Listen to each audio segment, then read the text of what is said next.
বাগানের তরতাজা গাঁদা ফুল যেন হাতে।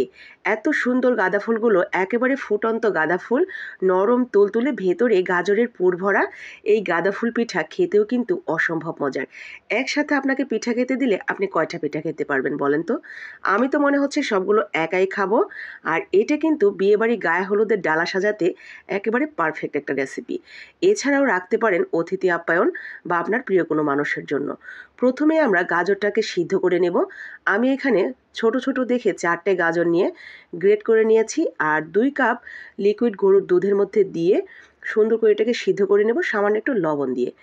একদম ভালো মতো সিদ্ধ করে নেব। সামান্য একটু দুধ যাতে থাকে, একটু চ্যাপচ্যাপা, ঠিক এরকম করে সিদ্ধ করব। ওই সামান্য চ্যাপচ্যাপা একটু দুধ যে থাকবে ওটা দিয়ে আমরা ব্লেন্ড করে নেব মিহি করে। তো গাজরটা সিদ্ধ হয়ে গেছে, একটু ঠান্ডা হতে থাক, তারপরে না হয় ব্লেন্ড করে পেস্ট করে নেব।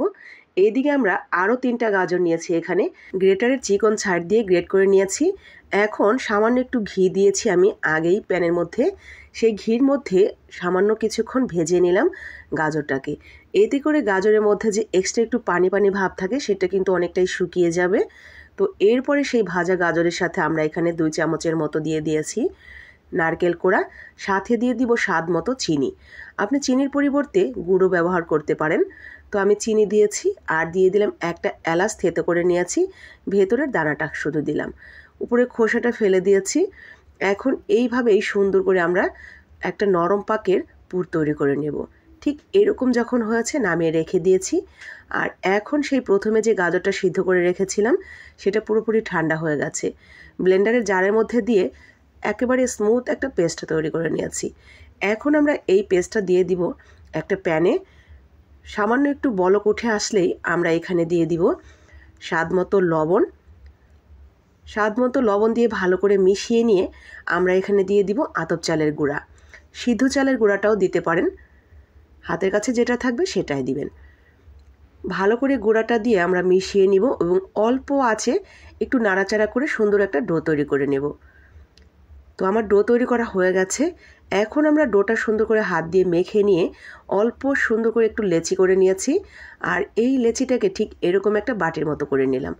মাঝখানে পুর দিয়ে ঠিক এইভাবে আমরা মুখটা সিল করে দিব। সুন্দর করে মুখটাকে একটু জয়েন্ট করে দিব যাতে খুব বেশি আঁকাবাঁকা না থাকে, যতটা স্মুথ করা যায়। এরপরে যেই পাশে আমরা মুখটা দিলাম সেই পাশের বিপরীত পাশে সুন্দর করে একটা শুন নিয়েছি আমি এখানে। সেই শুনটা দিয়ে ঠিক এইভাবে দেখেন শুধুমাত্র প্রেস করতে থাকবো একটার পর একটা। এতে করে সুন্দর একটা গাঁদা ফুলের শেপ তৈরি হয়ে যাবে। আমি এখানে চ্যাপ্টা ধরনের যে শুনটা থাকে সেই শুন ব্যবহার করেছি। আর এই শুনগুলো আপনারা কসমেটিক্সের দোকানে কিনতে পেয়ে যাবেন। 30 টাকা বা 40 টাকা নিতে পারে, কোনো কোনো দোকানদার 50 টাকাও রাখতে পারে। তো এই শুনগুলো কিনে নেবেন পিঠা তৈরি করার জন্য। যে কোনো ধরনের পিঠার গায়ে খুব সুন্দর সুন্দর নকশা তুলতে পারবেন, যেটা শুধুমাত্র পিঠা বানানোর কাজেই ব্যবহার করবেন। তো ঠিক এইভাবে ঘুরিয়ে ঘুরিয়ে আমি সুন্দর একটা নকশা তুলে নিয়েছি, যেটা একদম হুবহু মনে হচ্ছে যেন বাগানের তরতাজা গাঁদা ফুল আমার হাতে চলে এসেছে।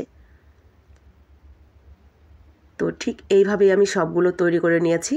দেখেছেন দেখতে কত সুন্দর লাগছে, কত ইউনিক একটা ডিজাইন তৈরি হয়ে গেল সামান্য একটা শুন দিয়ে। আর খুব বেশি সময়ও লাগে না, অল্প সময়ের মধ্যে এই পিঠাটা আপনারা তৈরি করে নিতে পারবেন।